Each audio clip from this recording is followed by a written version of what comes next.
In Iceland, around 893 AD, Thor's dreams haunt him. Even in his slumber, he cannot escape the words Gorr said to him during that week of torture. Every time Thor would almost black out from unimaginable pain, the butcher would say, "Wake up, God of Thunder. I'm not finished with you yet. Wake up." Thor screams himself awake. He currently shares a bed with two women, one of which is still fast asleep, the other slowly yawning herself awake in hopes of going another round with the hero of Asgard. "He's not dead," the hero whispers. The woman asks of whom he speaks, but he does not answer directly. Instead, Thor grabs his mighty axe Yarmyorn and tells the woman not to worry her pretty little head.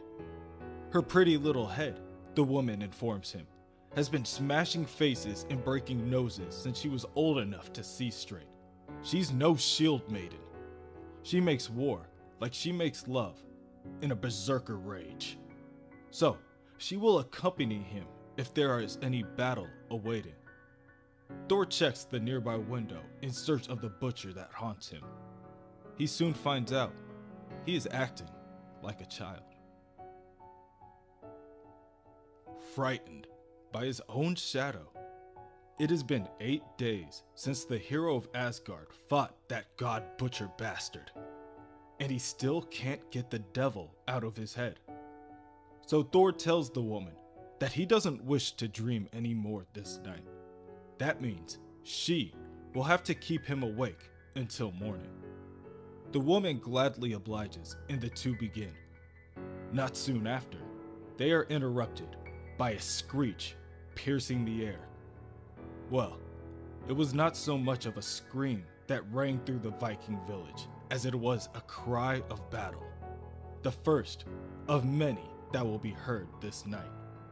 The night the shadows themselves come out to murder.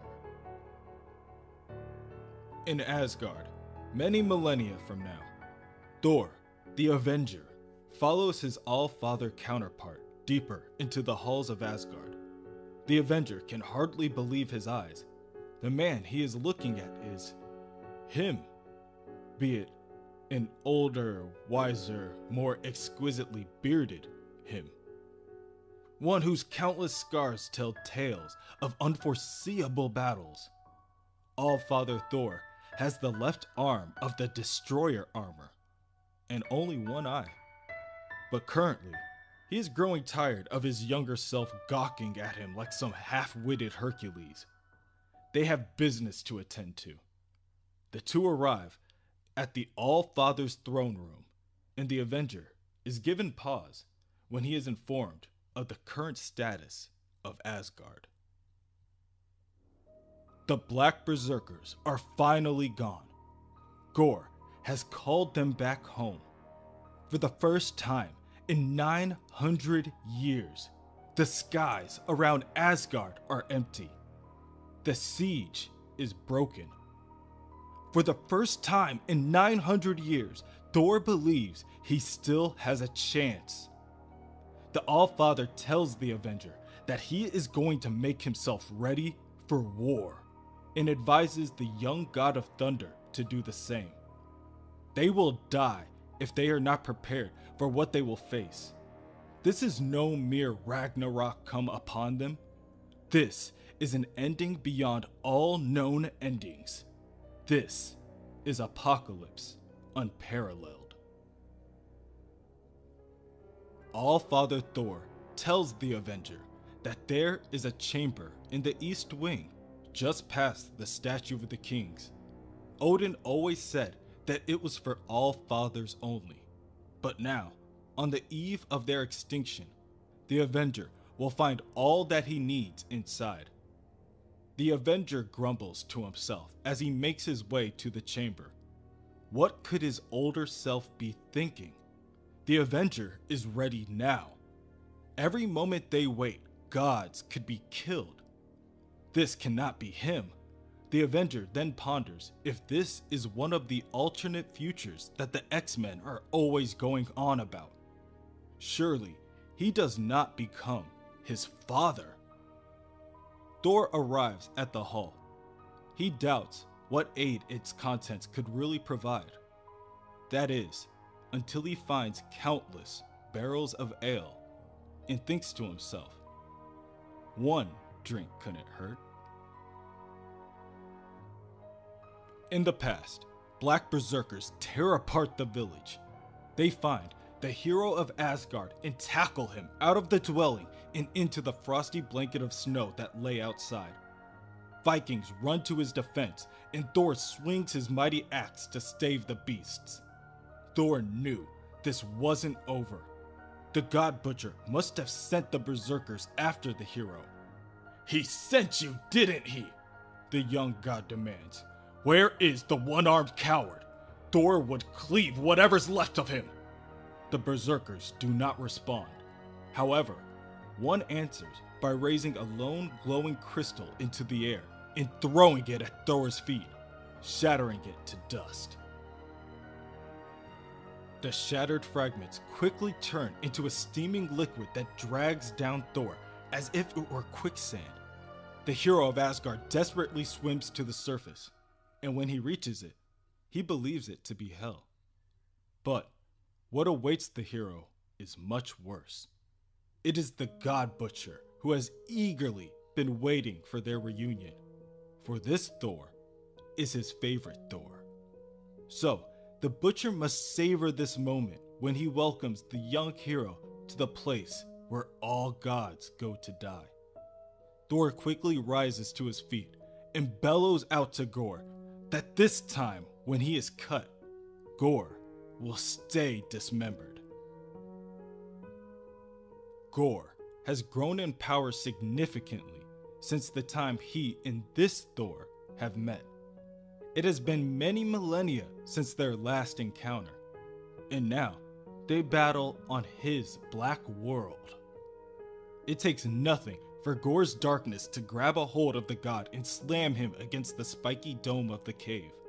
He then throws Thor to the ground and forces the god to kneel at his feet.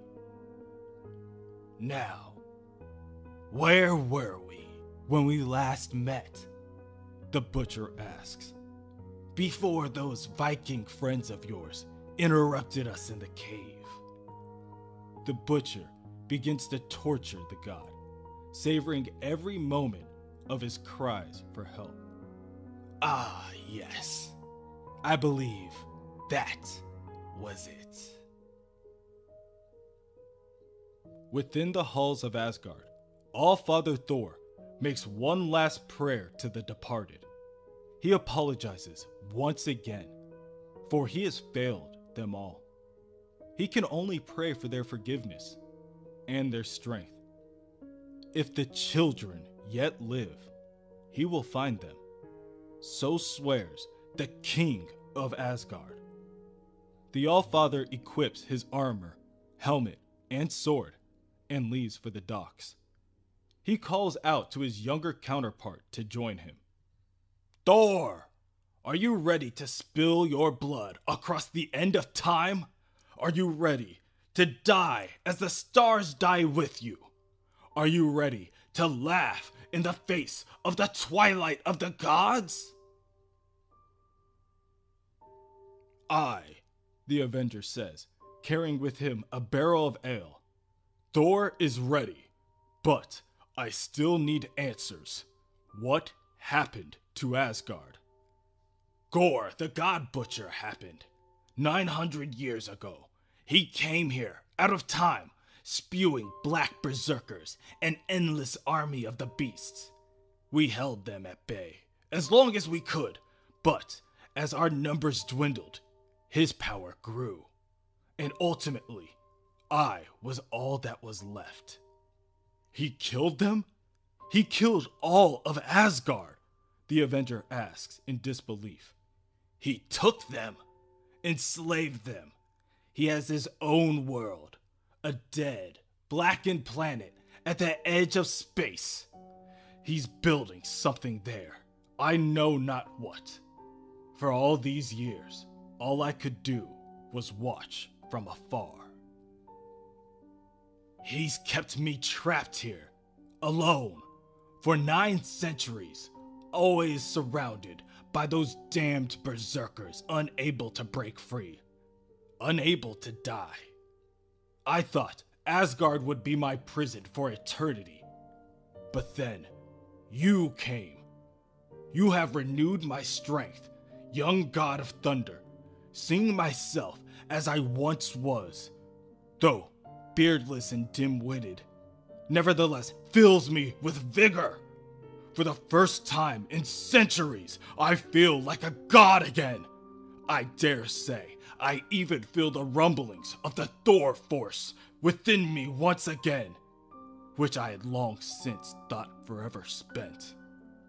This is our chance. Gorr has called his minions home. The fiend dares us to come after him, and so we shall, hammers in hand. Are you with me, Thor? The All-Father asked the Avenger. To the end, Thor. Then give me a drink of that ale, and let us fly, for honor in the realm eternal, for vengeance divine, the last charge of the armies of Asgard, the last ride of the gods of thunder! The two gods board Skithblathnir, the most vaunted of the longships of Asgard, and set sail across the cosmic seas. With its cargo of enchanted Uru hammers, All-Father's ale, and the greatest collection of Thors ever assembled.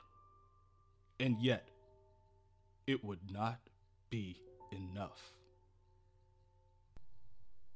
On the black world of the Butcher watches in amusement as his berserkers drag a beaten and broken Thor through the dirt. The Butcher has had his fun. Now, the young prince gets to have his.